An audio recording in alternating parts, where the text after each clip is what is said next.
Sahabat semua, kita akan membicarakan topik baru yang namanya long COVID. Jadi, sahabat semua, Anda tahu bahwa saya terpapar di bulan November tahun lalu.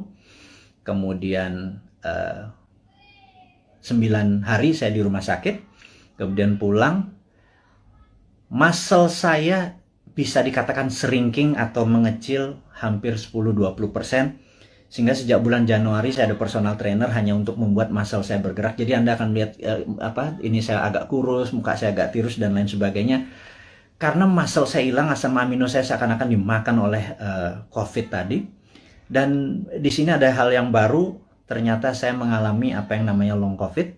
Dan alhamdulillah saat ini sedang mengalami terapi dengan stem cell dan growth factor. Ini yang saya akan menceritakan sedikit.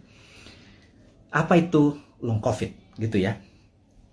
Jadi sahabat semua, kalau ada pencuri masuk ke sebuah rumah, pencuri itu ingin mencari emas, uang, ATM, kunci mobil, dia bongkar lemari, dia bongkar kulkas, dia bolak-balik sofa, dia apapun di dalam rumah itu berantakan. Dan ketika keluar dari rumah tersebut, ada polisi yang menembak mati. Matilah pencuri tersebut.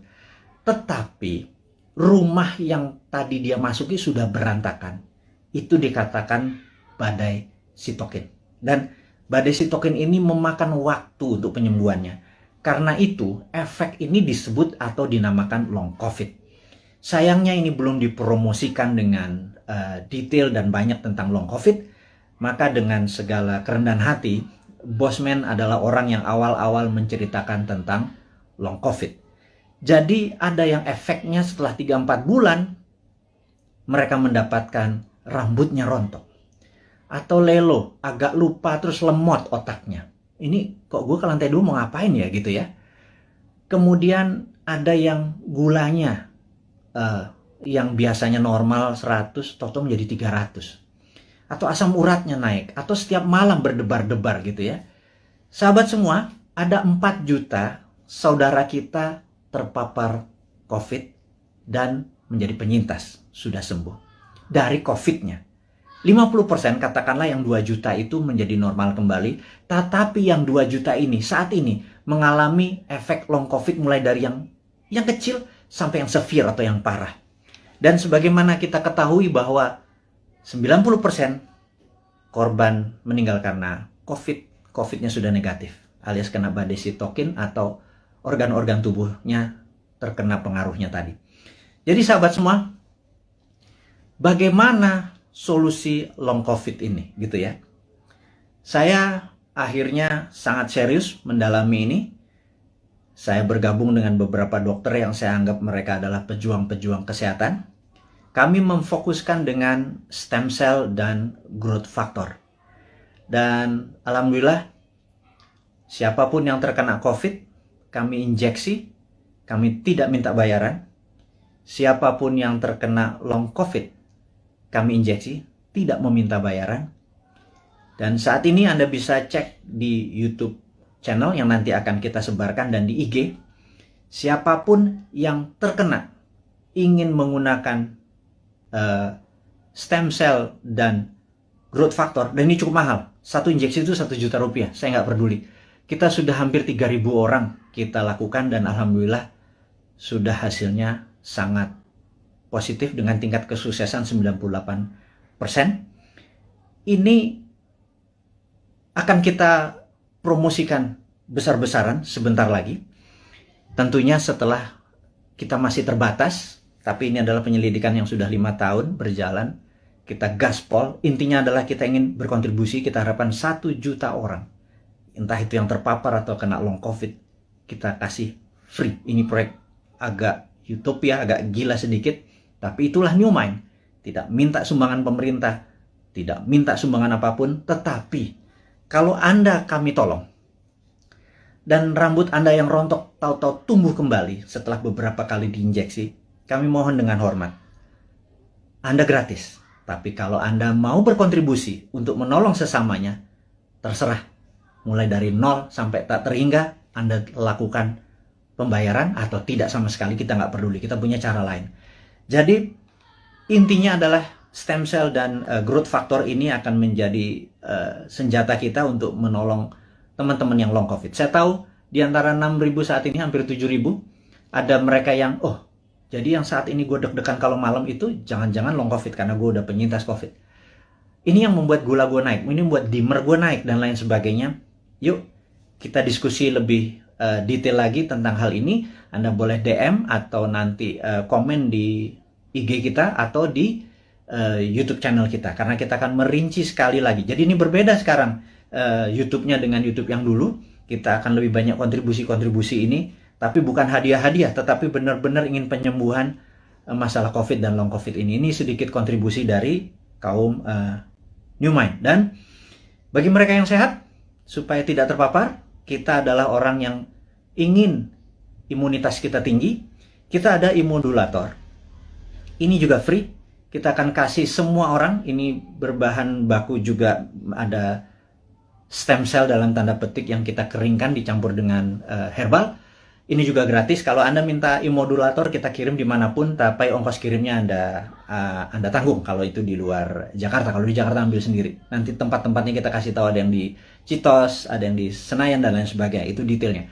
Immodulator ditargetkan adalah mereka yang ingin titernya atau antibodinya tinggi, atau mereka yang dalam proses penyembuhan setelah recover dari COVID. Sekali lagi, kita akan menyiapkan immodulator. Namun kalau long COVID tadi yang stem cell dengan growth factor, kita injeksi ke muscle atau daerah bokong gitu ya, akan kita masukkan. Oke, itu adalah informasi kedua, sahabat semua. Yang ketiga adalah sahabat saya, seorang profesor filosofi, guru besar universitas cukup terbesar di Jawa Tengah, tadi pagi menyatakan, Mas Mardigu, sampean ini memang gila katanya.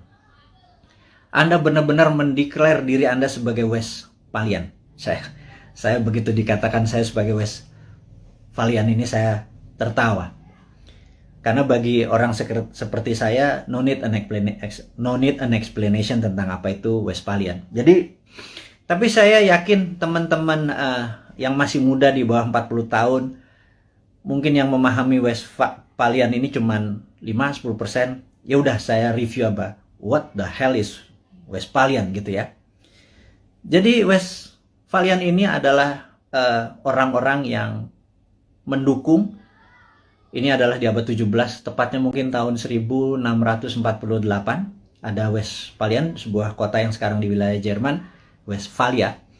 Itu mengadakan treaty, perjanjian antara kaum monarki dengan nasionalis. Jadi disitulah masa keemasan awal kaum nasionalis yang nanti melahirkan demokrasi, dan masa suram dari kerajaan atau monarki. Dan sejak saat itu negara-negara Eropa perlahan-lahan monarkinya makin turun dan berakhir di Perang Dunia Pertama. Negara-negara menjadi nasionalis atau disebut nation state. Nation adalah negara, state adalah bangsa. Jadi negara bangsa adalah pemahaman Westphalian.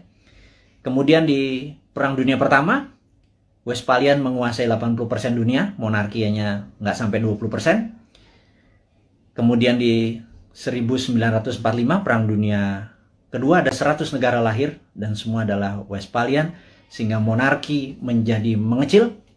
Tapi orang-orang monark ini melakukan memutasi.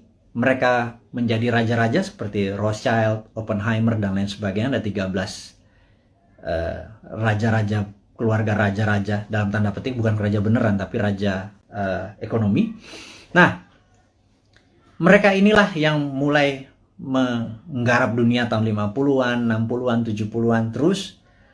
Dan mereka yang kita sebut sekarang dengan nama globalis. Jadi globalis ini anti-nation, anti-negara, anti-bangsa. Globalis hanya peduli pada NIK, nomor induk kependudukan. Mereka hanya peduli pada numbers dan sertifikasi. Jadi saya tidak menentang vaksin, saya menentang sertifikasi. Jadi ini jelas ya posisi saya ya. Saya anti sertifikasi, saya anti dimonitor, saya anti diikuti, dibedah, Kita kemana aja, masuk ke mall, keluar mall, masuk ke sini, kita dibedah, kita diikuti, dan ada nomor serinya. Itu adalah cita-cita globalis dari dulu. Kita sebagai kaum Westphalian yang nasionalis patriotik, kita menganggap bahwa mereka adalah common enemy atau musuh bersamanya. Dan globalis ini di belakang Tiongkok dan di belakang Amerika dan negara-negara lemah. Jadi kita takutkan negara tetangga ini sudah terpengaruh dengan globalis, sehingga kita kaum nasionalis, kaum Westphalian ini ya dibungkam, entah di YouTube-nya, entah di IG-nya, atau kita dibungkam karena mereka tidak ingin semangat nasionalis seperti yang Pak Karno promosikan menjadi penghalang kesuksesan mereka mensertifikasi dan memberikan numbers kepada penduduk dunia. Tapi kata-kata guru besar tadi tentang kita adalah Westphalian dan diserang untuk dibungkam membuat saya tertohok. Intinya adalah benar juga ya. Jangan-jangan itu yang terjadi. Tapi apapun itu, kedepannya kita akan terus memberikan informasi kepada sahabat semua dimanapun Anda berada dengan ilmu-ilmu kekinian yang tujuannya adalah Anda di tahun 2024 yang 71% ini, Anda saya minta dengan hormat menentukan apakah Anda mau membuat Indonesia menjadi negara superpower di tahun 2045 atau Anda tetap ingin Indonesia menjadi negara mediocre seperti saat ini di tengah-tengah dan di trap. Kena debt trap, kita nggak bisa kemana-mana, siapapun jadi presidennya, menjadi pemimpinnya, terborgol sampai tahun 2045. Anda bisa pilih itu semua, dan untuk itu saya mohon dengan amat sangat Anda promosikan ide-ide dari New Mind ini dengan siapapun. Kita challenge ilmu kita ini, kita lakukan studi lebih dalam lagi. Tujuannya adalah untuk membuat Indonesia berdaulat seperti kaum Westphalian atau nasionalis. Tapi kalau Anda memilih menjadi sama globalis, monggo juga 2024 kita memilih enggak, kita bukan nasionalis, kita setuju sama globalis, kita ikut Tiongkok, kita ikut Amerika, kita ikut IMF, kita ikut obor, kita ikut globalis, silahkan juga. Itu ada pilihan Anda. Tapi saya secara pribadi menyatakan diri saya anti globalis, saya Westphalian, saya nasionalis, saya patriotis, dan saya harap mereka-mereka yang mengadopsi New Mind berpendapat bahwa kita anti bunga, deposito kita tidak ada bunga, rupiah kita berputar, dan salah satu transaksinya kita nanti bisa menggunakan alat tukar baru yang namanya emas, di mana cadangan deposito emas kita cukup besar yang bisa menjadi underlying dari transaksi menggunakan emas. Ini adalah prinsip-prinsip New Mind. Sahabat semua, kita sudah bersama-sama hampir 1 jam. Ada 3 topik hari ini yang kita diskusikan. Saya harap video ini bisa Anda tonton sekali lagi untuk memahami maksud-maksud kita ke depan. Kita tidak anti vaksin, kita anti sertifikasi, kita dukung pemerintah dengan vaksinasi, kita dukung dengan strategi menyelesaikan masalah long COVID dan COVID dengan saat ini kita menggunakan stem cell dan growth factor, dan itu sifatnya free. Kita dukung, jadi kita menganggap bahwa vaksin sebagai single bullet proof itu harus ada solusi lain, jangan satu-satunya vaksin, yaitu kita menggunakan solusi dengan stem cell dan growth factor. Yang kedua, kita mengingatkan ada yang namanya long COVID.